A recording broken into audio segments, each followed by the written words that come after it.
para poder entender un poco cómo ha sido la evolución de esta educación, es importante tener en cuenta entonces aquellos acontecimientos que pasaron en el siglo XII y el siglo XIII, recordando que en el siglo XII y XIII se crearon las escuelas catedralicias y las monásticas, es decir, que toda la enseñanza giraba en torno a la teología, a la fe, impartida por quienes, por los, por los grandes monjes, por instituciones que pretendían hacer que todo girara en torno a los dogmas. Recordemos que en ese tiempo también se dio la interpretación de los textos sagrados en latín, pero entonces esa educación solo giraba en torno a unos cuantos solo eran los privilegiados. ¿Quiénes? Aquellos nobles que pertenecían a la corona, las grandes personas de la burguesía, estamos hablando de médicos, de abogados, de comerciantes que tenían influencias, los hijos de intelectuales, los filósofos, los escritores, los académicos, y no podemos dejar de lado pues el clero, aquellos sacerdotes, monjes y religiosos que eran los que tenían, digamos, el impartimiento de ese conocimiento en ese siglo. Ya para continuar con el siglo XIII y XIV, tenemos un desarrollo de currículos estructurados, donde ya se da la expansión de esas universidades y empiezan a ser reconocidas. Bolonia, Oxford, Cambridge, París. ¿Por qué? Porque ya su educación ya era un poco más libre, ya le permitían al estudiante no solo estudiar aquello de teología y fe, sino que le daban la posibilidad de escoger áreas específicas que ya estaban involucradas en ese currículo, como las artes liberales. Estamos hablando de gramática, de lógica, de astronomía, de música, de retórica. Pero también me llamó la atención mucho en este siglo que la mujer era muy excluida, digámoslo, de este sistema educativo, porque no podía acceder a la educación formal. Ella tenía que educarse en el hogar, pero solo centrarse en las actividades domésticas y en la religión. Ya las otras áreas quedaban de lado. Ya para hacer un recorrido por el siglo XV, entonces centrémonos en lo que se dio en la inversión con la imprenta. Ya se empezó a hacer difusión de todo lo que tenía que ver con libros, con el conocimiento, con las nuevas ideas, las comunicaciones. Pero entonces en este siglo ya hubo una gran transformación de la educación. Ya no solo pertenecían los burgueses a esa posibilidad educativa, sino que ya se involucraron también otros sectores, la clase trabajadora, los campesinos que no tenían la posibilidad de ese recurso económico, pero ya fueron involucrados también en esa educación como derecho. Y ya para finalizar mi intervención tenemos el siglo XVI y XVII, donde se dieron aquellos cambios significativos desde la historia, la intelectualidad, los avances tecnológicos, ya se dio el movimiento de la ilustración, empezó a aparecer el pensamiento crítico, empezó a aparecer la razón, la libertad de pensamiento, se dio una revolución, una reforma protestante, donde el gran representante fue Martín Lutero, un gran monje que no estuvo de acuerdo con las políticas eclesiásticas, porque él decía que todo giraba en torno a una venta de indulgencias. Las personas para poder ser salvas tenían que pagar, dar una retribución monetaria.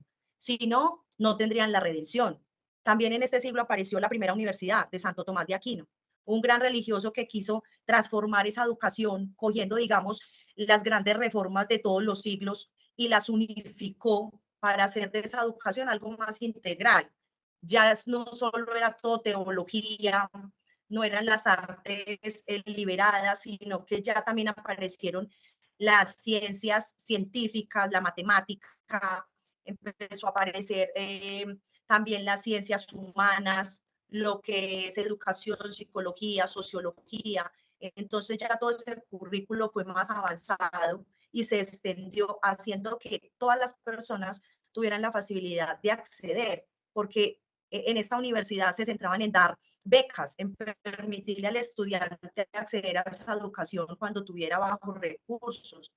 Entonces, digamos que ya se pasó de unos privilegiados que eran los de la élite para que todas las personas trabajadoras y campesinas también pudieran acceder a esta educación. De hecho, en la Edad Media, Profe Filemón.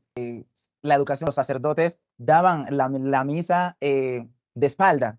Y ellos en ese tiempo, por eso las personas no tenían tanta accesibilidad a lo que era la educación. Algo que me llama la atención es que ya en el siglo XVIII aparecen dos posturas importantes, dos movimientos. Que el primero fue la Ilustración, que trajo como consecuencia aspectos muy positivos en la educación. Ya apareció la influencia de Europa, apareció la influencia europea, donde ya se empezaron a enseñarse diferentes áreas con relación a la Edad Media, con relación a los siglos 13, 14, 15 y 16. Y entonces yo pensaba en que siendo la política, la economía, las ciencias, el arte y otras áreas fundamentales, aún la investigación científica, pensaba en que eso trajo como consecuencia que los estudiantes pudieran explorar más el mundo. Y en ese pensamiento que tenía el escritor Patiño Millán, que decía que la influencia de la Ilustración y la Revolución Francesa, que fue uno de los acontecimientos más significativos del siglo XVIII, ya que aparecieron para abolir los gobiernos absolutistas, una educación ciega, una educación que no daba tanta oportunidades a las personas como las mujeres y afros. Entonces dice que sentaron un precedente, dice el escritor Patiño Millán, que sentaron un precedente para que se formara una educación revolucionaria. Hagamos un breve recorrido por lo que ya han expuesto ustedes. En primer momento encontramos que el proceso de educación pues tiene sus orígenes en la Grecia arcaica, ¿no? Y entonces vamos a tomar el aspecto de la Grecia arcaica, la clásica de Lenin. Ahí se propendía por la formación integral del ser, ¿cierto? En la primera había una transmisión oral en la Grecia arcaica del maestro hacia el aprendiente, ¿no? Llevarlo de la mano al conocimiento. En la Grecia clásica, entonces ya se introduce el concepto de belleza, de bondad, el concepto de virtud. Entonces se tiene en cuenta mucho de que la preparación y el cultivar el cuerpo que conllevan a generar ese acercamiento al conocimiento. Ya para la época de la Grecia helenicista, entonces pasamos de lo oral a lo escrito y entonces ya se empiezan a dejar los primeros registros en papel y entonces ya se pasa a un proceso donde ya se pierde esa oralidad, esa transmisión oral y ya todo se empieza a perpetuar es a través de lo escrito. Y ahí es donde se da ese expansionismo, no solo de los imperios en la medida que iban ganando guerras, se van apoderando de territorios, sino que todo el proceso educativo y de formación pues se da a través de este medio. Y entonces ya podemos hacer un análisis de que la educación no solamente sirve para aceptar el conocimiento, sino que también es una manera en que nos permite a nosotros poder gobernar y que aquellos que están en el poder pues, se puedan sostener en él. Es como el juego que siempre ha ido ligado en el proceso evolutivo de la historia. Posterior a ello, entonces ya pasamos a una paideia Christi, que ya es más de corriente teocentrista, donde se busca que el ser pueda trascender y entonces ya se toca ese concepto de la divinidad, ¿cierto?, de lo espiritual. Y entonces dice que este modelo pues tiene unas bases específicas, y es el entendimiento, la práctica de la virtud y pues el poseer una gracia, ¿no? Para poder tener esa trascendencia que se está buscando. Ya en este mismo hilo, entonces ya aparece la paideia humanista. Se deja de lado ese concepto del teocentrismo y ya se dedica a pensar en el sujeto como individuo, y entonces hablamos de ese antropocentrismo, ¿cierto? Y entonces ya se individualiza la situación y ya el proceso de formación ya tiene en cuenta al ser y que cada ser puede acceder al conocimiento por mérito propio. Y entonces en esta práctica pues también se retoma se busca otra vez volver a esa formación integral que había en la época griega, ¿cierto? Pero pues desde luego a partir de un proceso meritocrático. Si hacemos un contraste, en los dos se presenta de que se da de una manera excluyente. En la primera porque muy pocos podían acceder al conocimiento y en esta ya es el que tenga las capacidades para acceder al conocimiento, para formarse, pues es el que va a buscar acceder.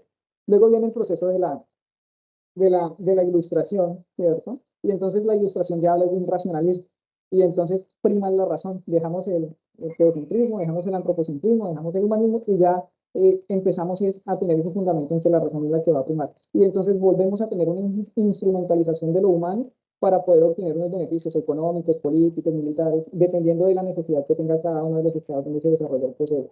Que desde luego ya aparecen las ciencias, ¿no? Aparece todo el tema enciclopédico, ¿no? Ciencias exactas, ciencias puras.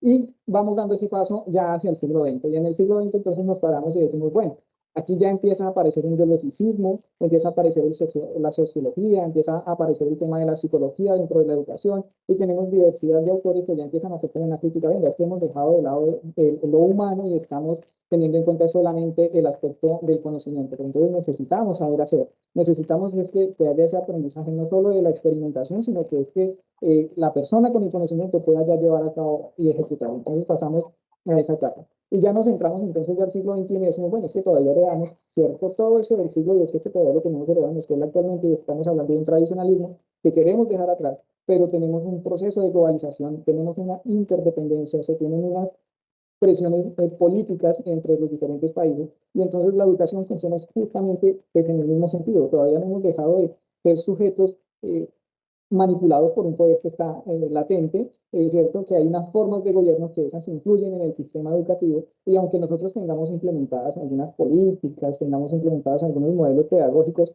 dentro del proceso de educación, siempre están orientadas es que la formación se está dando para sostener un poder